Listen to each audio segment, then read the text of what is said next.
Good afternoon, ladies and gentlemen. On behalf of FPRI, I'm happy to welcome you to this event. My name is Ronald Graneri. I am the director of FPRI's Center for the Study of America and the West. And I am here on behalf of the president of FPRI, Raleigh Flynn, who is not with us today, to welcome you to this event. This event, with the enjoyable title of What is the MetaWest, is the beginning of a special series of seminars that we at FPRI have organized within the context of the Robert Strausz-Hupé Project, the Atlantic System in a World of Great Power Rivalry, where we want to think about the way that the Atlantic system, beyond the mere definitional or geographic confines of the Atlantic or of the West, as we have called it before, how that works globally in its multivariate forms, as a geopolitical space, as a geo-economic space, as a cultural space. Those are some of the things we're going to talk about in these sessions. This first session on what is the MetaWest is a way for us to get started, to dive into this discussion. And we are happy that you can join us. And first, I would like to introduce, to speak to you, the spiritus rector behind this Strausz-Hupé project, Ira Strausz. Ira Strausz is a IR professor, is a specialist in this field, has written extensively on the Atlantic system and what it means, and came to FPRI with the idea for organizing this project and projects like it. And so, Ira, I would be delighted if you would say a few words to the audience. Thank you. Well, I am delighted to be here and delighted that everyone else is here, and delighted that the Foreign Policy Research Institute has organized this program because I think it's much needed. It's been a staple of international relations theory and thinking since Kenneth Waltz wrote his book on Man, the State, and War, that there are three levels of international affairs. There is what's considered the main unit level, the national governments and their mutual relations, and they are the main actors, but there's also the sub-level, including individuals and transnational relations, and there's the meta level or system level, which consists of international organizations. There is a global meta system, that's the UN system. Everyone has pretty much heard of it. There is a meta Europe, that's the European Union, and other institutions like Council of Europe. And there is also a meta Atlantic or meta West. The strange thing is that practically no one has heard of it, yet there is an Atlantic system. Its institutions are NATO, OECD, Group of Seven, special alliances with ANZUs, Japan, South Korea, and others, and a number of lesser institutions that many people have never heard of, like the Australian Group and suppliers clubs, and there was COCOM, and it has a successor. All that is a system. There have been several books written on it over the decade. Forrest Davis, James Huntley, and Professor Santoro considered it the central institution in global strategic and economic affairs, the one that causes the world to cohere to the extent that it does cohere at all.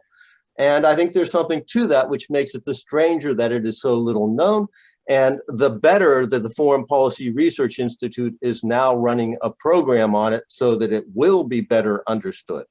And with that, I wish to pass the buck back to you in order to get on with helping people understand it. Thank you, Ira, and thank you very much for that. And so we will, when we move into the program, I'm going to say a few words about our moderator of this discussion, who's Robert Kaplan. But before I do, a couple of housekeeping items. First of all, we thank you for joining us. And I will say this now and I will say this later. You knew you could not escape it, that if you are here for the first time at an FPRI event, we are delighted you could join us. We thank our members and partners for making events like this possible, in addition to supporters such as Ira. And we hope that if you enjoy this conversation, that you will consider becoming a member or partner of FPRI going forward. The speakers will have something to say to you, and then they will talk among themselves, but we will also open up to questions from the audience. We ask that to pose your questions, that you use the Q&A feature on Zoom rather than the chat box, because the Q&A feature is easier to manage. So keep that in mind, housekeeping wise. And so now I will turn the floor over to the moderator of this discussion, who is Robert Kaplan. Robert Kaplan holds the Robert Strausz-Hupé Chair in Geopolitics at the Foreign Policy Research Institute, the author of a great many books on geopolitics, international relations, and the problems of our time. We're delighted that he is a part of the FPRI family, and I am happy to turn over moderation of this program to him. Take it away, Bob. Well, thank you, Ron. It's a pleasure to be here. Before I introduce the two distinguished panelists, let me just say a few words about this whole notion of the West. A few years ago, in a report for the Pentagon's Bureau of Net Assessment, and in a book I wrote, never before in history did Western civilization reach such a point of geopolitical concision and raw power as during the Cold War and its immediate aftermath. For well over half a century, the North Atlantic Treaty Organization, NATO, condensed a millennia-long tradition of political and moral values, the West in shorthand, into a robust military alliance. NATO was a cultural phenomenon before it was anything. And on I went. The West is a big concept, and what we're considering here is the West writ large, not just European and North American democracies, but also America's alliance system in Asia, which is also with robust democracies and as well as other states as well. So although Asia doesn't have such a storied alliance system like NATO, it nevertheless is very is born together, tied together by a series of treaty alliances between the United States and Japan, the United States and South Korea, the United States and Australia. And therefore, we're talking about, as Ira said, a bigger system. And it's interesting that we're having the discussion today, because literally in the last week, we've been, an audience to some very big, hard breaking news, which is this new essentially alliance between the United States, Great Britain, and Australia to sell Australia 8 nuclear-powered submarines with American technology. And this is, in a sense, it does several things. It's, though nobody will call it such because it's impolite, it's essentially an Anglo-Saxon alliance. It's the Anglosphere. It grows out of the Atlantic Charter of 80 years ago. It anchors NATO more closely to Asia through Great Britain. And so there are a lot of things we can say about it. And and at this point, I'll introduce the panelists who can say, who will say what they think and give us their wisdom. Charles Heck, for many years, held high positions at the Trilateral Commission. He is now a senior fellow at the Center for Transatlantic Relations. And Matthew Kronig is the deputy director of the Atlantic Council's Scowcroft Center for Strategy and Security. Welcome, Charles. Welcome, Matthew. I'll give you each the opportunity to make opening statements, and then we'll have a discussion. Why don't we start with you, Charles? Thank you very much, Bob, and thank you, Ira Strauss. Thank you for the Foreign Policy Research Institute. There are some very big questions that have been put on the table. I think my opening comments are going to perhaps get at a piece of them, and I'm sure we can have a rich discussion afterwards to get back into some other aspects of those huge questions. As the oldest fellow on this panel, perhaps I won't be out of line in dwelling on some history, including my own history with the Trilateral Commission. A non-governmental organization that was launched in 1973 and that was distinctive at the time in including Japan alongside Europe and North America, sort of going beyond the traditional Atlantic framework and early enlarged West or MetaWest in the title language of this session. By 1976, after some intermediate iterations, the G7 had taken shape, which included Japan at the highest governmental level. alongside the leading West European countries, Canada and the United States. There were two geo-economic changes that were central in the creation of the Trilateral Commission and the G7. One, of course, was the amazing, sustained, rapid growth of the Japanese economy in the preceding decades. By the early 1970s, the Japanese economy was larger than the West German economy, surpassed only by the United States. The discussion of big international economic issues just couldn't be an Atlantic affair anymore. Japan had to be at the top table.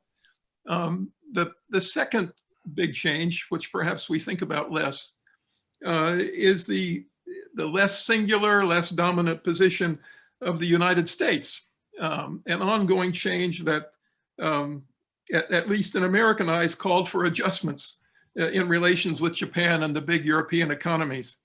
The pressures generated by this changing US position brought about the most important single event that led to the creation of the Trilateral Commission, namely the actions taken by the US government in August 1971 to break the link between the dollar and gold and to impose a 10% across the board surcharge on all imports. And I want to dwell just a little bit on this inflection point on the way toward the G7 and trilateral. A key feature of the international monetary system that had been set up after the Second World War was the commitment of the United States government to redeem dollars held by foreign governments and foreign central banks at a rate of $35 per ounce. And this provided a widely available, solid reserve asset that was part of the story of rapid economic growth in Europe and in Japan after the Second World War. But by 1971, the amount of dollar holdings out there in the world was something like 4 times the amount of gold that the United States had. And the commitment of the United States to redeem gold in the manner that had been prescribed was becoming unsustainable. Likewise, the United States was shocked to find itself experiencing merchandise trade deficits for the first time since the 1890s. And in the views of many Americans, this was a result of the Americans opening our markets to Europe and Japan after the war, but not receiving reciprocal concessions.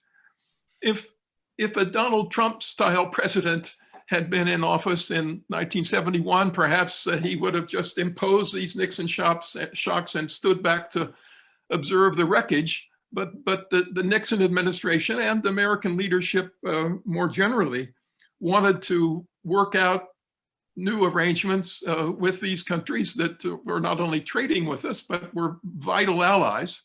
And though that vital alliance relationship was part of what made so important dealing together with these big economic issues. Now, not long after 1971, history threw up the next big geoeconomic issues that were beyond the G7 countries. The two oil shocks of 1973, 1979 presented a major challenge to the G7 countries that they needed to deal with together, including with the setting up of the International Energy Agency based in Paris. And then as the 1980s, the 1990s, the 2000s proceeded, new important players emerged on the international scene, players outside of the G7 countries, and the G7 agendas took on a more global cast. Then with the breakout of the financial crisis at the end of the 2000s, the G20 was created and became for a while the most visible framework for organizing international action, which changed somewhat the character of the G7. The G7 was no longer the executive committee for managing the international economy. The G7 was a group of like-minded, similarly situated countries operating in this bigger framework. And what do we learn if we compare the spectacular economic rise of China in the last few decades to that spectacular economic rise of Japan back in earlier decades? When Japan became such a large economy, it was naturally included in the new G7. When China early in this century became the second largest economy in the world, it did not lead to an expansion of the G7 to include China. And this different arc of China just confirms for us how much more than economics was involved in bringing the G7 countries to the same table. The United States and Japan, the United States and Western European countries were security partners, all committed to democratic political systems and open markets. And all this heightened and reinforced the need to work together on the big economic issues. And the geopolitical foundation of the G7 is also evident in the one case of a formal enlargement, namely the bringing Russia on board in 1998, making the G7 the G8. It wasn't that Russia had this incredibly dynamic economy that was growing so fast, and I mean, far from it. With the Cold War over, the notion was that this would be part of encouraging more limited, more cooperative security arrangements with Russia, and perhaps encouraging democratic evolution. And Russian membership was then suspended in 2014, not for any economic reason, but because of the annexation of the Crimean Peninsula.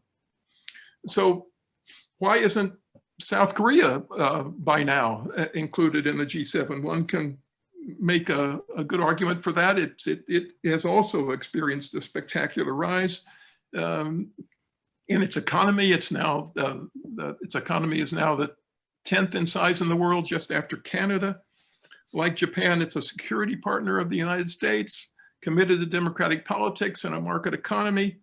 And East Asia is underrepresented at the G7 table, with only Japan present and 6 of the other 8 seats occupied by Europeans. We sometimes forget that the G7 meetings include not only the national representatives of Italy, France, Germany, and Britain, but also the presidents of the European Council and the European Commission.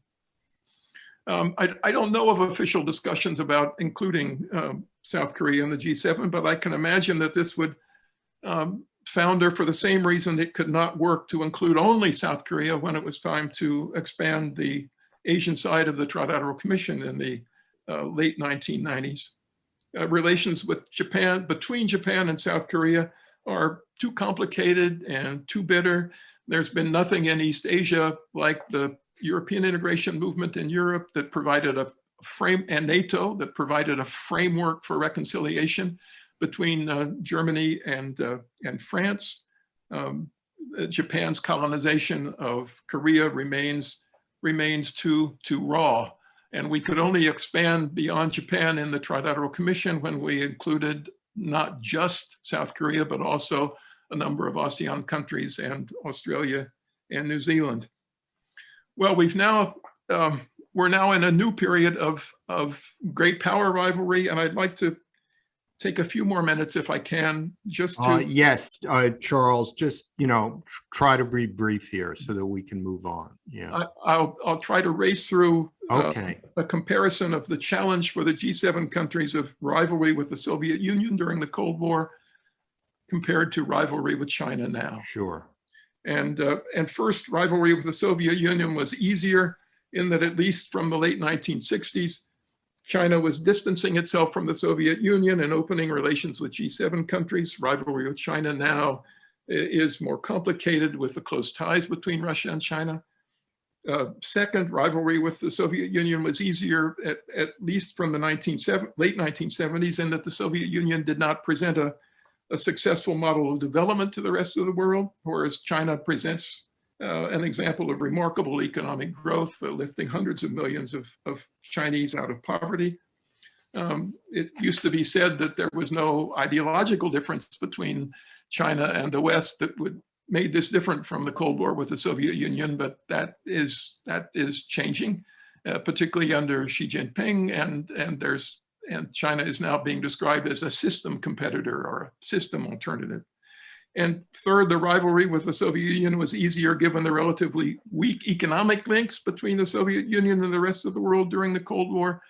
In contrast, China and the G7 countries and most of the countries in the world are enmeshed in this globalized world economy, which offers many opportunities for collaboration, but also opportunities for leverage for the bigger and stronger parties. And fourth, competition with China is different in that China is not like Russia earlier in sending troops to various corners of the world, and so far at least engaging in an enormous strategic nuclear weapons competition. But as we've noted, China's economic influence is now being felt all around the world, and additional political influence comes with that, and and particularly in its own general part of the world is engaging in a military expansion that's quite impressive. So I think we should conclude that the challenge of the rivalry with China now is certainly more complicated and maybe more difficult than the challenge of rivalry for the G7 countries during the Cold War. All right, thank you. Okay. Thank you for running us through that history. It's clear that the alliance system has evolved dramatically in the course of the decades. And I'll get back to that in our discussion, but right now I'd like to turn it over to Matthew Kronig to give a presentation. Thank you, Charles.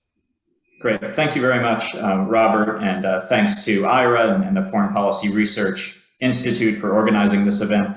As was mentioned, I'm at the Atlantic Council, and the Atlantic Council in many ways was founded in 1961 to create and support a MetaWest, to use the term of this session. It was founded by Dean Rusk, Dean Acheson, Christian Herter, Mary Pillsbury Lord, several other people who had worked in the Truman and the Eisenhower administrations and wanted to support transatlantic relations. And that has been core to our work and our identity ever since. And of course, we're a think tank. There's a diversity of points of view, but early on, there were even some pretty radical proposals out of the Atlantic Council for transatlantic political and economic union.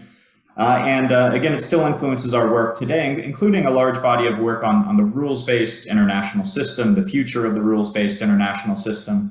Now, I think the rules-based international system and the MetaWest are not synonyms, but there is quite a bit of overlap because what's often referred to as the rules-based international system, essentially created by the United States and its democratic allies at the beginning of the post-World War II era, and really kind of a remarkable system if you compare it to any other period of world history. Trying to set up such a dense network of international alliances, rules, institutions, formal institutions. And I do think that reflects some of the values and the character of these Western countries, the value of rule of law, individual liberty, free markets, I think created this unusual and special system. So right after 1945, of course, concentrated in Western Europe, United States, East Asia, but then it expanded over time, and especially after the end of the Cold War, I think this system and NATO, the EU expanded to include countries of Eastern Europe. And I think this has been a remarkable system if you just look at the results, peace, prosperity, and freedom.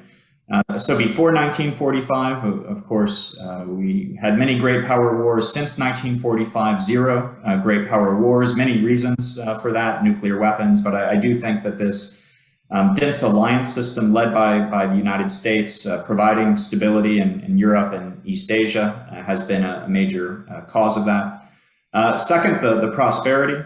In 1945, I think it was 66% of the world's population lived in poverty. Today, it's 10%. Still too high, but people are more prosperous. Standards of living in the United States and the rest of the world have multiplied several times, and I do think that's Again, another feature of this MetaWest, promoting open markets, especially again in Europe and East Asia, tying those markets together in dense trading relationships. And then freedom, more people living under free governments now than, well, there's been backsliding for the past 15 years, but compared to 1945, we forget there were only really a handful of democratic countries in Europe, 0 in Asia, and now close to 100 democratic countries on Earth. So I think this MetaWest system, this rules-based system, has been successful. But I want to, Charles focused a lot on the history. I want to focus the rest of my remarks on where we are today and where we might be going. Because it's not 1945 anymore, it's not 1991 anymore. We're facing new challenges, great power competition from Russia and China, emerging technology, climate change. And so there are some out there who say, well, essentially this rules-based system, some say, well, it never really existed. Others say it's outlived its usefulness. We're in a bipolar or multipolar world now. Others, I think, say, no, we need to kind of cling to this old system. It's worked. And what me and some of my colleagues at the Atlantic Council have argued is, no, what we really need is to revitalize and adapt the system for a new era. And so we've put forward a number of proposals for expanding this kind of MetaWest or the rules-based system. Because one of the challenges we see currently is that the U.S. alliance system is really regionally focused. We have NATO for Europe, and then we have the series of bilateral alliances in Asia with Japan, South Korea, Australia, kind of the Philippines. We can discuss that. But a lot of the challenges we're facing are not regional anymore. They are global. And I think the China challenge is one that's global. Many of the challenges that our allies in Asia are facing are similar and to the ones our allies in Europe are facing. China's unfair trading practices, for example, is something that the US, the European Union, and Japan have all complained about. But we don't really have a global system where we can bring together like-minded allies from around the world to deal with these challenges. There is the G7, as was mentioned. Traditionally, that's been focused on more on economic matters, not on some of the broader political and security matters. And so a couple of the ideas we put forward is one, creating a D10, Democracies 10 Forum that would bring together 10 leading democracies in North America, Europe, and Asia to address shared challenges, coordinate strategies. And the Atlantic Council has run a D10 strategy forum for the past 6 or 7 years. We were optimistic last year when Boris Johnson talked about creating a formal D10 using their G7, the UK's G7 presidency, to make it a D10. I think that was stalled or put off for a number of reasons, but I think there would be value to a forum like that. Second, we've called for a broader alliance of democracies globally that may go beyond these 10 leading countries to include countries in other regions, perhaps Indonesia, South Africa, Brazil, other important democracies. And so we think the Summit for Democracy that Biden will hold later this year might be a useful step in that direction. And some of the issues that they're going to be addressing, including corruption, disinformation, are some of these shared challenges that I think the countries of the MetaWest globally are dealing with. We've also talked about a free world free trade agreement. Of course, there were discussions of a transatlantic trade agreement, discussions of a trans-Pacific partnership, trans-Pacific agreement. The United States is no longer pursuing those agreements, which we think is a mistake, but we talked about bringing it to the next level and stitching those things together, really a free world free trade agreement that links leading democracies globally together in one trading zone. Technology alliance, I think there's some value there, either through the D10 or as a separate standing entity. We're facing some of the same challenges, China's 5G and Huawei. Can we develop standards for some of this new technology, artificial intelligence and other things that syncs with our values. If we're not defining the norms and standards for these technologies for the 21st century, Russia, China, or others might define them in a way that's inconsistent with what the West has been trying to build over the past several decades. And so, in short, I think this rules-based system, the MetaWest, has been remarkably successful. I think it is facing serious challenges, and rather than abandon it or cling to a dated system, we need to put more thought in how do we revitalize and adapt this system for the current era. So I think I'll end my formal remarks there, but very much look forward to the discussion with my distinguished colleagues. Well, thank you very much, Matthew, for those opening remarks, and you too, Charles. Listening to both of you, I have kind of a somewhat of a cosmic question. There are two sides to this. It's normal. We've had an alliance system since 1945. 75 years. And this arguably has been the most successful alliance in history, one could argue. But even the most successful alliance in history builds up distortions and inequalities as it goes on, as the years go on, as technology changes, especially in this, age of rapid fire technological change.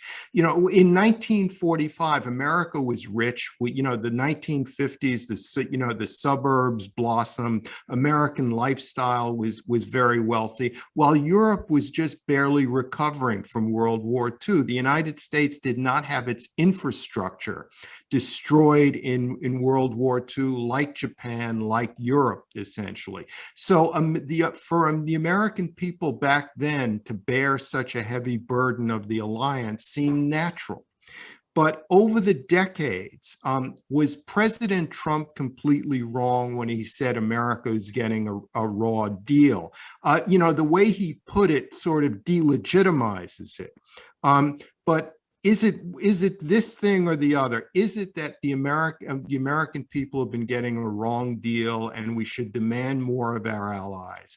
Or is it something completely opposite, which is that the MetaWest alliance system, begun in 1945 or 1949, is actually just the birth pangs of an international system of governance? I don't say world government, I say governance, that hopefully the Western alliance system will grow into a system that will embrace other groups, as you both said. So it's just the beginning of something greater than we can imagine, or is it something we should curtail because we're getting a raw deal? How do we deal with that? Why don't I go to you, Charles, first, and then to Matthew? Well, one of the striking things is that in those first decades, right after the Second World War, our fellow Americans and Europeans and Japanese sort of saw as their own economic progress linked positively to the opening up of the international economy, to the creation of these international frameworks. And then in the decades since, for many of our fellow citizens, that's been not so much the case. That opening up the international economy, allowing all these other players to come onto the playing field, has put a lot of us into worse circumstances, or not allowed us to advance as far as we might otherwise. But I certainly I certainly don't think that the way to go is to throw the gear into reverse. It does seem to me perhaps there are larger roles for governments in managing this globalized economy that can allow us to make sure that a wider welfare is created among our fellow citizens. But I certainly don't see us gaining by following through on Donald Trump's approach to the world. Matthew? Yes, well, you asked, Robert, are we getting a raw deal, or is this the beginning of some new system of governance that we can't fully imagine yet? And I'm not sure it's either or. I think it could be both. So let me say a little bit more about that. At the end of World War II, when the system was created, the United States had over half of global GDP, and so had quite a bit of influence. That's not the case anymore. Obviously, the rise of China's power has been, I think, the most significant geopolitical shift.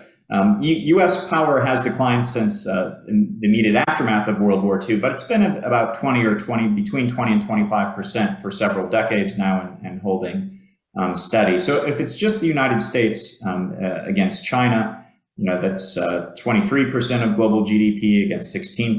It's too close for comfort. If it's America's formal treaty allies, the 29 other members of NATO, Japan, South Korea, Australia, we're getting close to 60% of global GDP. So I think working together with formal allies, where we still have the preponderance of power to shape global outcomes, but we can't do it on our own. We do need them. So when it comes to trade, for example, I think if it's the United States and China duking it out one-on-one, that's going to be difficult. If it's the US, the EU, Japan on one side of the table, China on the other, we're in a much stronger position. So I think we do need the allies to help us there, and also with defense. So a lot of concern about a possible Russian attack on the Baltic states, a possible Chinese attack on Taiwan as the next major flashpoints for potential World War III. I think the United States just simply doesn't have the ability to fight, World War III with Russia and China at the same time. We really do need our allies to do more. And I think Taiwan is starting to make investments in the right kind of capabilities that it needs, anti-ship missiles. I was in Lithuania earlier this month leading an Atlantic Council delegation, looking at some of the activities they're taking to contribute. So I think we do need our allies to do more to make this work. And, Trump was pretty brusque in the way he made the request, but it's not an unusual request. Robert Gates. That's true. He was Obama's Secretary of Defense, and really going all the way back to Eisenhower, we've been asking allies to do more, and I think we really do need them now, because we can't do it on our own. But I do hope this rules-based order, MetaWest, it isn't coming to an end. I do hope that I think this is a better way of governing relations among states than anything we've experienced before 1945, and I think any better than any of the possible alternatives. Certainly better than, I think, what a Soviet-led system might have looked like, what a Chinese-led system might look like today, or some are saying we're returning to kind of a balance of power type system, U.S., Russia, China, multipolarity, and maybe we are, but I do think that would be worse than what we've experienced certainly for the past 25 years. Thank you, Matthew. Let me pose this question. Each of you, talk a little bit about the qualitative differences between our alliances in Europe and in Asia. On the surface, it seems that the Asians are more nationalistic. They have more robust defense budgets. They're more threatened by China because of geographical proximity, so that even without a formal alliance structure like NATO, they may be more reliable in a way. But is there another side to the coin to that? How should we think about Europe and Asia as distinct, as distinct parts of the same alliance network? Why don't I start with you, Matthew? Yes, I think you're right that when it comes to the China threat in particular, the Japanese, the Australians are right there, and they're more concerned. South Korea, more concerned with North Korea, but increasingly worried about China as well. In Europe, I think there's relevant geographic differences there. The Eastern Europeans are obviously feeling the Russian much more than the Western Europeans. So the Baltic states, the Poles, and Nordic countries really take the Russian military threat seriously. I would say, though, that I think there is a growing recognition among NATO that China is a problem. And it's been interesting at the Atlantic Council. I speak with European officials almost on a weekly basis. And a few years ago, you would raise China, and European officials weren't really that interested. But now it's often the first thing that they want to discuss. And they have a lot of concerns with China beyond the military. They're worried about the genocide and the human rights violations. They're worried about some of the unfair trading practices. But even on the military threat, I think there's a growing recognition that a major war over Taiwan is not good for Europe. If there's a major war with Taiwan, what does Russia decide to do in Europe? If there's a major war in Taiwan, what does that mean for European economy? If the two largest economies on earth, the United States and China, are at war. And so, if classic realist theory says it's shared threats that helps to forge alliances. And I think there is a growing recognition that China does pose a threat even to Europe. And I do think we see countries starting to balance against China. So we see the formation of the Quad in Asia, more of a multilateral arrangement there. And there's a Quad meeting be taking place later this week. But the EU declaring China a systemic rival, and even in the United States, just a few years ago, the United States was still trying mostly a cooperative approach with China, and that's really shifted to an emphasis on competition. So I think you're right that there are meaningful geographic differences, but a growing recognition of a global threat that might bring us closer together. Charles? I would mostly underline what Matt has said. I think it's very interesting and quite positive how this network of, or it's our allies in the Indo-Pacific area are becoming more of a network with the creation of the Quad and giving it some real meat, as Matt was saying. And the Japanese have been big proponents of this notion of a free and open Indo-Pacific. It's impressive how much water they've carried too in trying to pull the region together. There was a fascinating detail in the news this morning that I might just mention.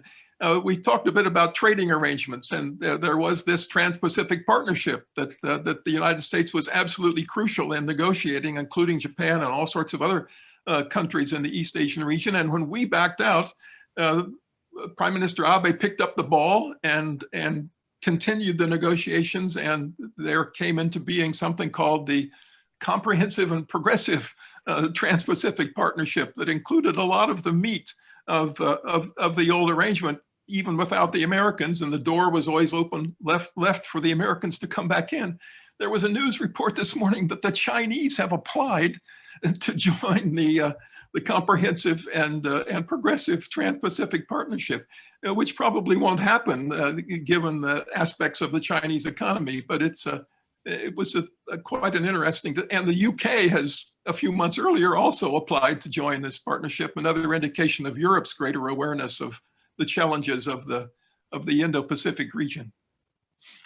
Let me, I think, what that seems to suggest is it's that the more threatened nations feel, our alliance members feel, the better for the alliance. In other words, it's not something abstract; it's something real. Let me switch the focus for a few moments to Europe. Europe, one could argue, is sort of the fight club. It's the real territory for competition, because take West Germany, or Germany, for instance, slip of the tongue. China is or is going to be its biggest trading partner. It's getting more and more of its energy from Russia, and yet it's defended by the United States. Ultimately, that's a good deal if you could get it. And that says a lot about Europe. Europe could be, you could argue, is almost like a neutral zone. The Central Eastern Europe is close enough to Russia to be threatened by it. So it takes the Russian threat seriously, while Central and Western Europe are a bit divorced and feel, let the Americans defend Eastern Europe. We'll deal with Russia, not as an enemy, not as a rival. In other words, during the Cold War, the Soviet Union had no economy to speak of. So all of our allies traded basically only with the West. So the world was simple. But now, in a world of open free trade, China is the biggest trading partner for most countries, most of our allies in Asia, and may well become in Europe too. So we're defending all these countries so that they can get rich off China. In other words, how do you disaggregate this? How do we deal with this? Do we need a more subtle approach to Europe than to China, than to Asia? Why don't I start with you, Matthew? Yes, good question. And I think Europe in some ways is becoming more of a battlefield. I think in the post, of course, during the Cold War, it was the central line dividing East and West. And then after the end of the Cold War, I think we thought of Europe as kind of a partner, and we went and did things together in Iraq or whatever it is. But now it is becoming more of a battlefield. Russia is competing more in Europe, undermining elections. We of course know about the 2016 election in the United States, but many people don't know that Russia is regularly intervening in other elections in Europe. I think around a dozen now, supporting fringe groups, and I don't think it's courting allies in Europe, but it is trying to weaken NATO, weaken the West.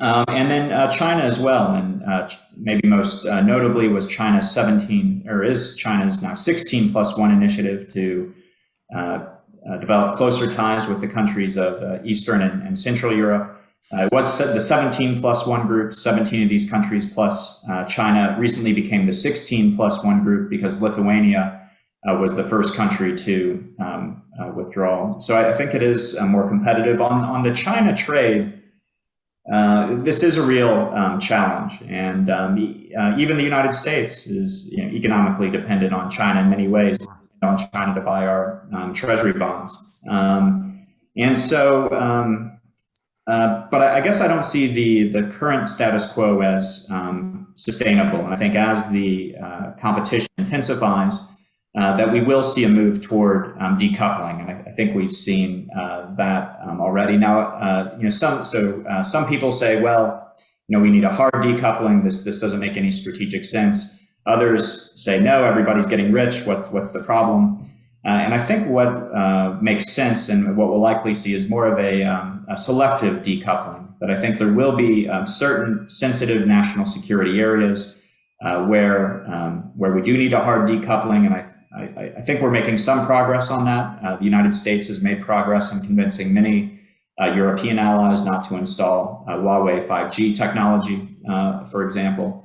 I think there are other areas where we can allow trade to continue, but we do need countervailing measures where China is breaking the rules with subsidies and with other things. And I think a coordinated approach to tariffs could make sense. But then I do think there's a third category where unfettered trade and investment can continue to take place. Again, if China wants to buy treasury bonds or soybeans, if Western consumers want to buy cheap Chinese-made manufactured goods, I don't think that's a problem. So I suspect we'll see a move toward decoupling, which doesn't solve this problem altogether, but I think does make it somewhat easier to manage. Charles? I would underline Matt's talk about selective decoupling. I'm thinking of an Australian diplomat that I was listening to a couple of years ago who said, we used to feel that our security relationship with the United States was so secure that we could develop our economic relations with China just full blast without any difficulties at all.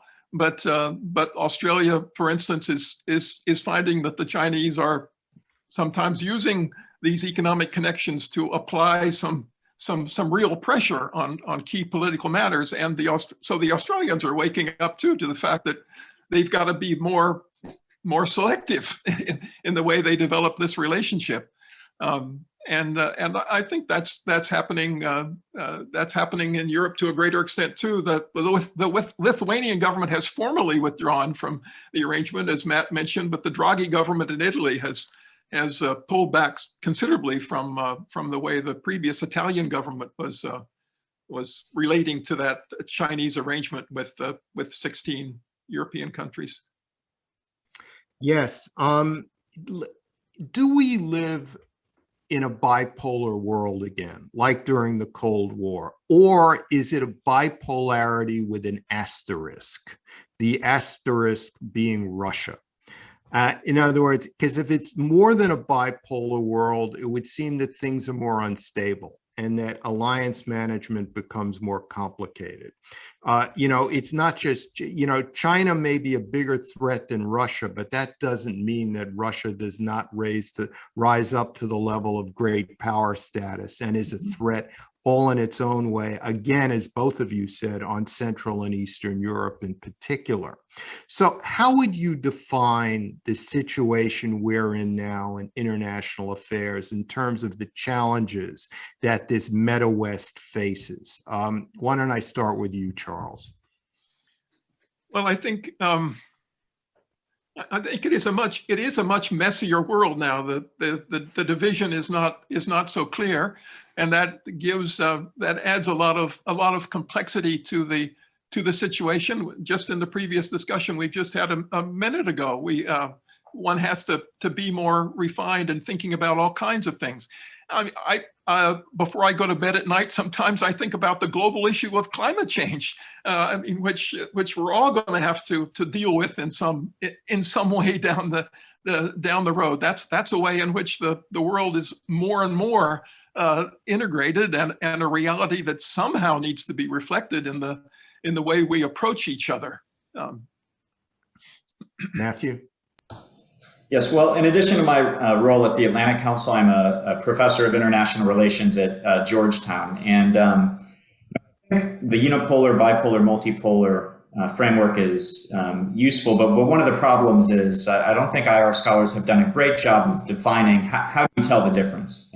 How do you, I think clearly before 1919, it was a multipolar world, the Cold War, a bipolar world, 1991, a unipolar world.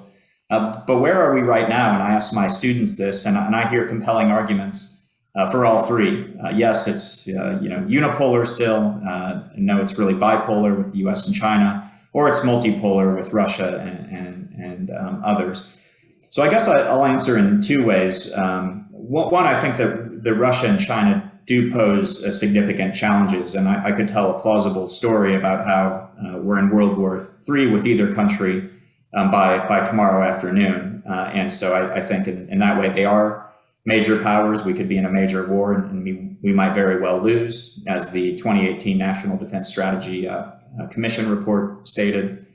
On the other hand, to maybe be a little provocative and make the case that it's still unipolarity, I think the United States does still have remarkable strengths that I think we sometimes forget. So economically, China's, a peer in some ways. It's the #1 trading partner for more countries than the United States currently. But in other ways, international finance, for example, I think the United States is clearly still the leader. If you look at reserve currency holdings, 60% still for US dollar, only 2% for Chinese RMB. Innovation, I think China's catching up, but by most metrics, the United States still the world's innovation leader. Diplomacy, I think here the United States still has a huge advantage. 30 formal treaty allies, the MetaWest that we're talking about.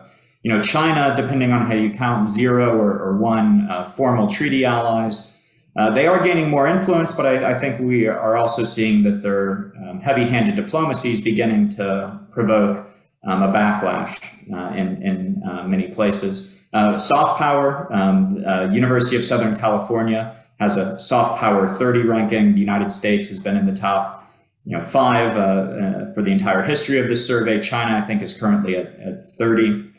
And then militarily, I am worried about China's growing military power and possible conflict in the Taiwan Strait. But I think it is useful to take a step back and put it in context. Really what we're worried about here is that Russia or China, great powers, could conduct a fait accompli against a small country on their border. And the United States, projecting military power from the other side of the world, would have a difficult time winning that war. And so I think the scenarios we're talking about in a way, just underscore America's continuing military if not primacy, dominance. We're not talking about Russia or China projecting power into our backyards. It's really about defending these vulnerable allies right on their borders. So there are real challenges, but I think we also need to remind ourselves of our continuing strengths and the adversaries' vulnerabilities. Let me stick with the challenges for a moment longer. I guess what you're getting at is it wouldn't, Russia wouldn't invade Poland, but what it might do is send in so-called peacekeeping forces into Eastern Latvia to defend ethnic Russians, and they would just sit there, and NATO would argue about whether it was an Article 5 violation or not, and the Chinese could do a number of ambiguous things in the South China Sea at a greater level that they've been doing. Is the threat really not that they will do something cataclysmic, but they'll do something small in order to harm the reputation of the Western alliance, in terms of, its reputation for responding? Let me start with Matthew and go to Charles. Yes, well, I think both are potential worries, and I think you're right. If Russia did something similar to what it did in Ukraine, but against a Baltic country, this time a NATO ally, and so if the West, if the United States, if NATO didn't come to the defense of that country, then there's a huge credibility problem. And I do think a lot of what has held this MetaWest together for the past several decades has been America's word, the belief among our allies that we would be there to defend them, a belief among our adversaries that if they went too far, they would be in a major conflict. And so if little green men go into Latvia, NATO doesn't respond, then what does that mean for NATO? It could mean the end of the alliance. And then what does it mean to America's alliance commitments more broadly? If you're in Japan or Australia and you see that the United States didn't respond in that situation, do you really trust the United States for your own security, or do you take matters into your own hands? So for that reason, I think something like that could be very attractive to President Putin. If you can break NATO, restore a greater Russia through an action like that, that would be a major win. That said, I don't rule out the cataclysmic altogether, because once Russia does that, if NATO does then come to those countries' defense, does Putin just back down, or does he try to fight through it? Does he rely on his large stockpile of non-strategic nuclear weapons to try to force us to back down again? If he uses a nuclear weapon, how does the West respond? Do we back down, or do we retaliate in kind? So I do think there are plausible stories, unfortunately, about how we could get into a major conflict. I don't think it's likely, but I think it's large enough that it is something that national security and defense strategists need to spend some time thinking about. Charles? And on the Chinese side, I mean, China has proceeded in smaller coercive steps that haven't drawn a particular response, and as a way of trying to encourage its neighbors that it's the coming big power in the area. If we look at what's happened in the South China Sea, for instance, with in the end, after saying they were not militarizing the South China Sea to put bases on these shoals, these atolls in the South China Sea, there was the specific case of some territory that the Philippines claimed that. And the Philippines took the case to an international court that declared that China was wrong, but that China simply didn't accept that treatment. So the Chinese are trying this way, I would say, to in small ways to impress everyone in the region with their strength and the incapacity of supporters from the United States and elsewhere to respond, and we have to be extremely careful about how that proceeds. Well, I think at this point I'll turn it back over to Ron Graneri, who can field some questions from the audience. Thanks, Bob. No, excuse me. Thanks, Bob. And thanks, everybody. This conversation has been fascinating to follow up to now. So I had a question as we were moving along, which I want to ask and also piggyback onto a question that we received from the audience. But I'm going to start with this question for all of you. And that is, I've heard several discussions about in this conversation about the different organizations or the different alignments within the MetaWest. But I want to ask all of you, what's supposed to hold this MetaWest together? In other words, I want to take a step away from practical, from political questions and get to the ideas and the self-image of what this organization is, right? You know, Matthew raised the interesting point about, you know, the rules-based order. So it creates an idea that there is a preference for a particular kind of political organization, which suggests an intellectual as well as a practical tie. But what is it that should hold everybody together? Because frankly, if it's financial interests, there's no reason for the existence of any organizations at all, except people making the best deal that they can, which is when we talk about the idea of Europe becoming a neutral zone in any future debates, because they'll be happy to trade with whoever will be their biggest trading partner. So what is the place of ideas in these community organizations? I'll say whoever wants to go first, but since I mentioned Matthew by name, if Matthew wants to go first, you're welcome to. Okay, great. And then I'd very much like to hear my panelist on this as well. In short, I think it is interest and values together, and American power, I think, is an important ingredient. I think the values do matter. I think the Europeans are very concerned about the genocide in Xinjiang. So very hard for me to imagine a Chinese Communist Party kind of establishing a similar type of system to what the United States and its allies have done since 1945. Hard for me to imagine the democracies of the world going along easily with that kind of a system. On the American power piece, I think this has been a critical component. And Robert Cohen, this has been a debate. Robert Cohen, an IR scholar, wrote a book in the 1980s called After Hegemony, which basically said, yes, it was the United States leadership that created this system, but when the United States declines, as he thought was inevitable, can the system still hold together? And he thought the answer was yes, that there is a self-sustaining logic to the system and benefits to the system. And we're having that debate to some degree now during the Trump administration. I know some allied officials would raise this question. Well, maybe medium-sized powers can keep the system going even if the United States pulls out. So open question, but I do think that U.S. leadership is key. I think it's still the only country that has the power and able to galvanize a group of like-minded countries toward a shared purpose. So I do, the Roman Empire came to an end. The United States may very well decline, but I do think that could be bad for the West and this rules-based system. Fair. Charles, what do you think about that?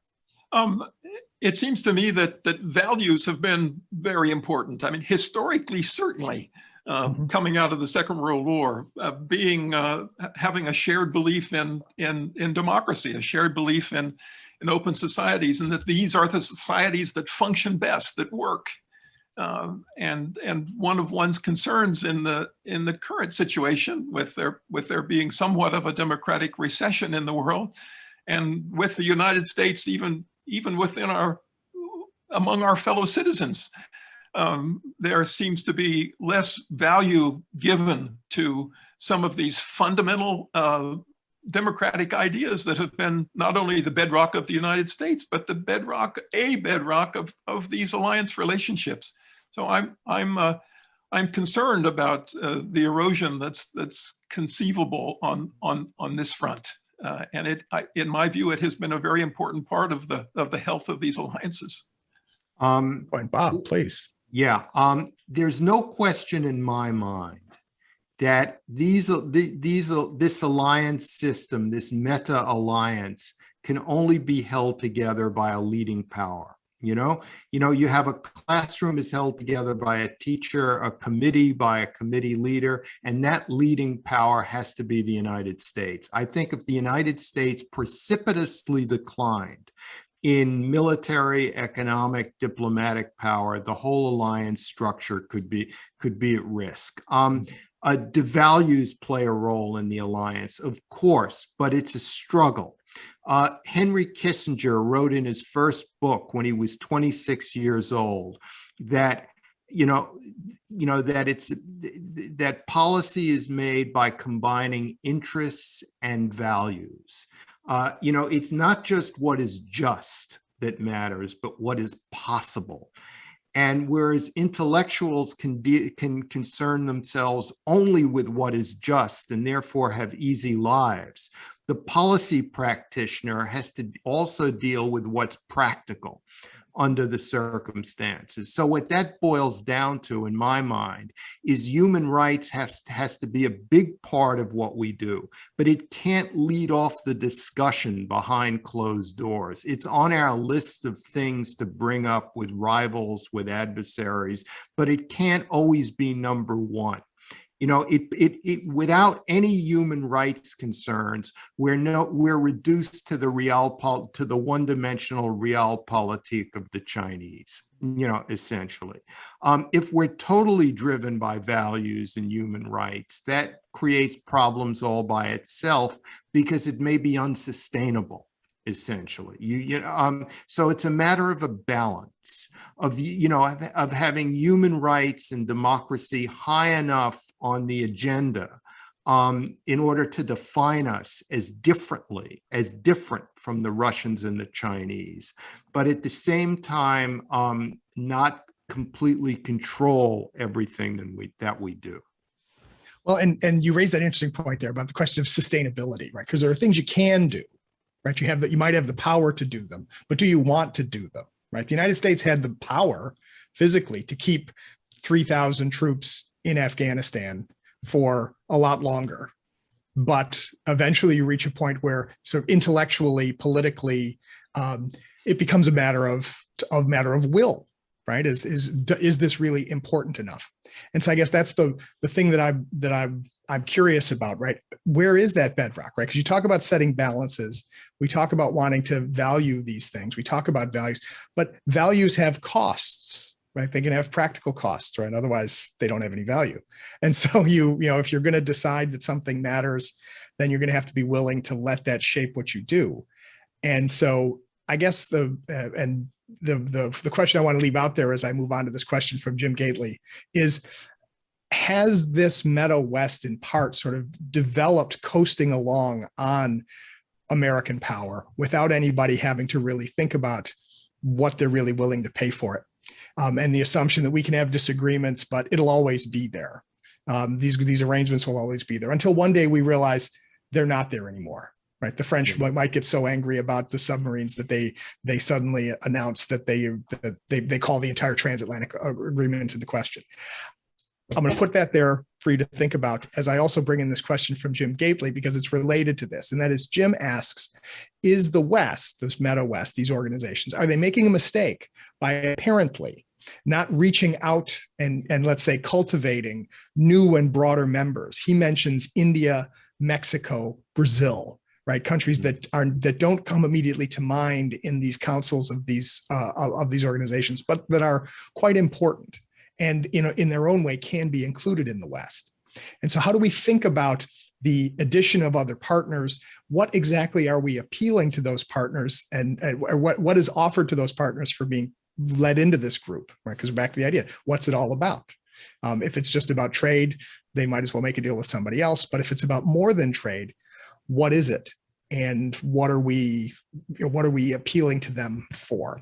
So, Bob, I'll hit you first, and then Charles, okay, and then Matthew. I think in a way we've already brought India informally into the Asian alliance system. The very use of the term Indo-Pacific had a number of justifications why we did that, but one of them was to give India, a platform that it did not have in a purely Western Pacific alliance. And India, even if we don't have a formal treaty alliance with them, simply by being where they are, by growing their economy as they are, by improving their military as there are, is a counterbalance to China without doing anything, essentially. One can almost argue that the last thing we need is a formal strategic alliance with India, because the Indian intellectual elite, as I know it, would never stand for it. India is too proud for that. But as an informal balancer, India could be very useful. Mexico is so integrated into the US economy in so many ways that it's already kind of figures in. And, and to bring it along further make for a very interesting discussion. Brazil, I don't quite know what you do with it because it's geographically somewhat isolated and it has so many internal problems of its own. Mm-hmm. Charles, what do you think about that? One perhaps small potatoes aspect of this is that in the G7 meetings for a number of years, there have been guests that have joined these meetings. So the UK as the host in 2021, for instance, invited South Korea, Australia, India, mm-hmm. And I think the other one was Brazil, and we also reach out to these countries. Well, the G20 became quite a useful and framework after the financial crisis. I don't know whether we can call that a MetaWest organization or not. In Matt's earlier statement about a rules-based system being a sort of MetaWest, I mean, what we were trying to do in the G20 or encouraged to be created is a set of rules that would recognize the importance of the Indias and the Brazils and the Saudi Arabias and so forth, and bring them into some kind of more orderly world. Right. See, and I guess because the idea that otherwise these groups, these states could organize themselves separately, right? The whole idea of the BRICS was to be something that was essentially outside of the G7 or competing with it, something that appealed especially to the R and the C in that in that combination. But Matthew, I'm sorry, I didn't mean to cut you off. What's your thought on this? No, not at all. Well, first I would just remind people that I think there is a logic as to why the United States has prioritized the countries and the regions that it has. One is just historical. Those were areas where we kind of found our forces after winning World War II, and we created alliances there. But two, those are the two most important geostrategic regions on Earth: Europe and East Asia. And so there is a reason that we've prioritized them. I agree with Robert Kaplan that we are, I think, reaching out to India, or maybe we've already brought them in. They're part of the Quad. Some of the proposals for a D10 do say that India should be one of the 10. And then the others, there have been proposals that we work more closely with them, but not a lot there. And in fact, I have a colleague at the Atlantic Council who says that Mexico should be brought into NATO. As I mentioned, we had this, I guess I see it as concentric circles, but if there's a kind of broader, I think of the Summit for Democracy that Biden's organizing later this year, those countries would probably be involved. If we ever get to a formal alliance for democracy, as I've written about, I think those are some of the countries that would be involved. Yeah. So, I think I'll leave it there. No, that's really good. Well, and because there's the geographical question that I will say happens to interest me, and I will throw it out to all of you, and that is, there was a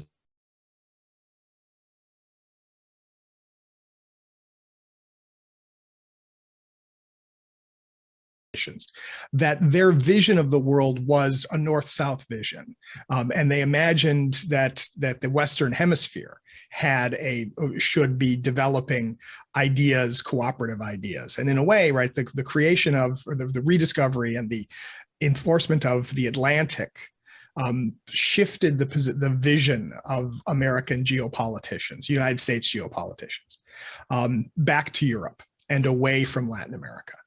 And there are reasons for this, and that we can think about them. But that if people in Washington think that they can simply assume that Latin America is sort of going to come along with whatever it is that we do, that's the kind of thing that'll work until it doesn't. And I think because the fact that Jim mentioned Mexico, I think about this a lot. That I would submit to spice things up, that often in American daily political life, in the 24-hour news cycle, Mexico is presented to the American people as a bigger threat than China, depending on where you look. And I think that's a potentially very dangerous thing to say about a neighbor that we've actually had good, peaceful relations with for a very long time. But if we're constantly presenting Mexico as this potential existential threat, as the source of migrants, as the source of goodness knows what. And so I worry that any kind of vision for the United States and the world shouldn't be so focused on friends and foes far away, to forget that we have friends and partners that we need to cultivate closer to home. And I'm curious what you all think about that. Let me just add to that, Ron. Bring it, Bob. Which is that the population of Mexico, even though its birth rate is slowed down, is still advancing over ours. So that Mexico, as the years go on, will have it won't achieve parity, but it'll be closer, even as its economy develops. So, and also the interlinkages between the American Southwest and Mexico are so extreme. The Texas energy industry, on and on, that the idea that we can treat Mexico as a threat, is just not viable going in, in the march of the decades to come. But I think, what I've noticed in the American system is every president says he's going to pay attention to Latin America at the beginning of his term, and then something happens in the Middle East or Europe or China someplace, and it's the last you hear about it until the inauguration of the next president at the beginning of his term. It's very true. Think about the summer of 2001 when George W. Bush, the partnership with Vicente Fox was supposed to be the beginning of a brand new order. Charles, what do you think about that? Well, turning to Latin America more broadly, at first, this is an interesting case of where the entry of China as an important economic partner of these countries is forcing us to give a little more attention to our partnerships with these countries to the south. I don't have many of those details in my head. I think, for instance, a few years ago they were lending money to Venezuela, for instance, at a time when we weren't too happy with them lending a lot of money to Venezuela. And on Mexico, there are so many good news stories one can put forward about Mexico over the last 25 years that I'm sorry that so many of my fellow citizens don't have a sense of. I mean, and 50 years ago, 25 years ago, those would be Mexicans trying to come across the border. Now Mexico is such a improved place that those are mostly folks from elsewhere that are trying to get into the United States.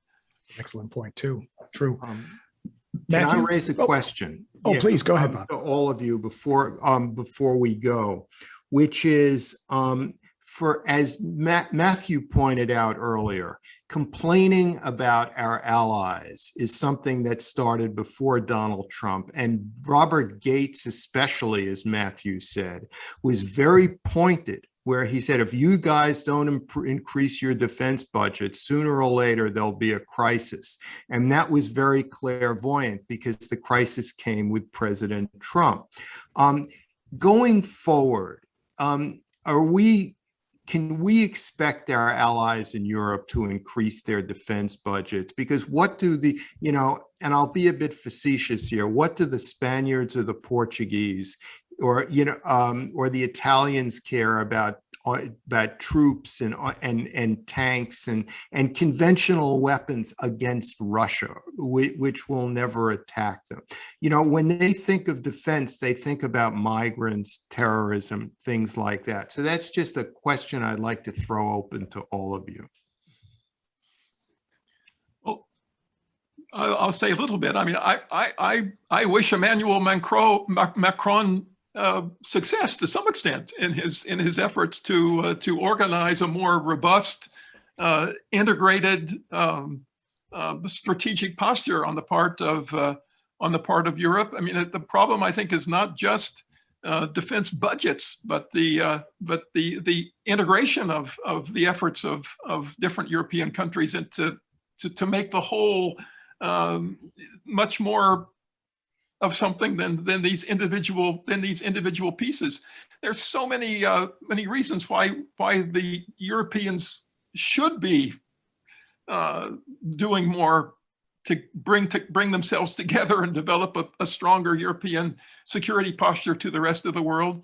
But the signs continue to be not terribly hopeful. I mean, and Afghanistan and the submarine deal provide us two more goads, one would imagine, but it doesn't seem that one should be too hopeful about what will happen.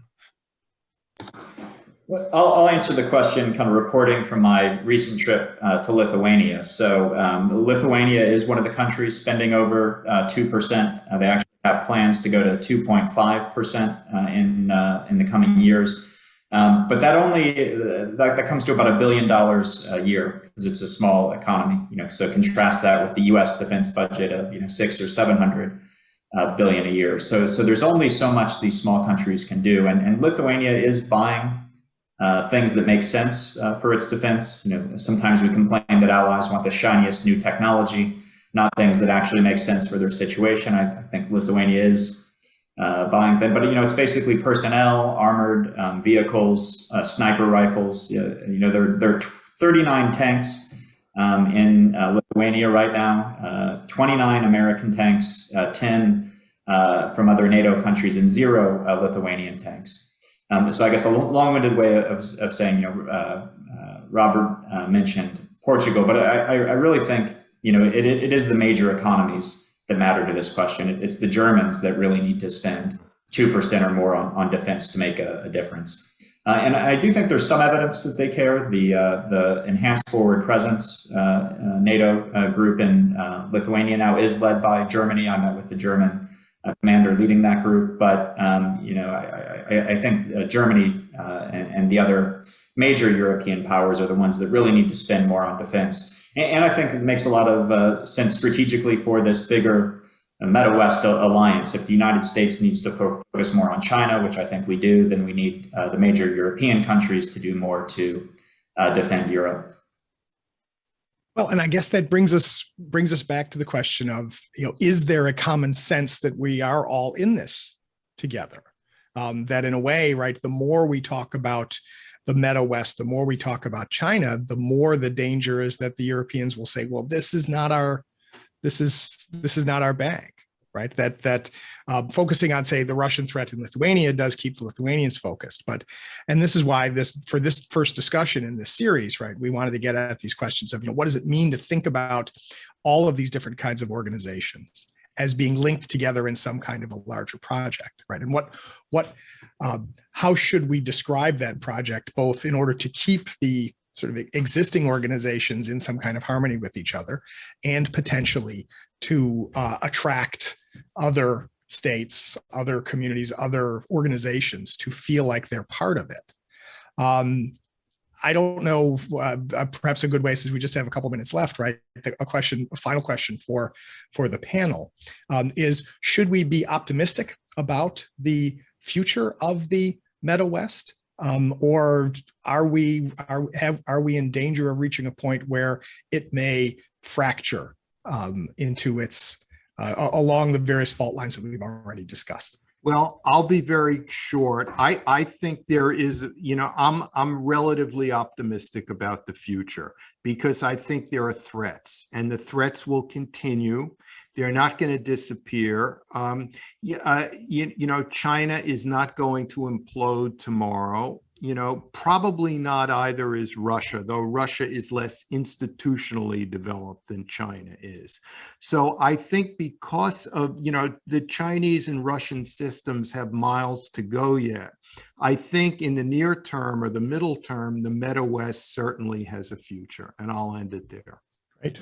Charles, Matthew, final word?